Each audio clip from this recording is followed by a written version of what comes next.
Hi everyone, in this video I will show you that how you can fix Microsoft Flight Simulator 2024 controllers is not working on your PC. Guys, first solution is check connection. Make sure your controllers is securely connected for wired controllers. Ensure the USB is properly plugged in for wireless controllers. Ensure they are charged and paired correctly with your PC.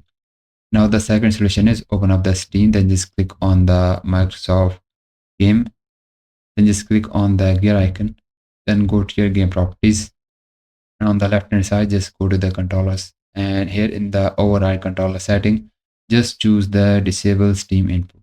Once you choose the disable Steam input, now launch the game, then check problem is fixed or not.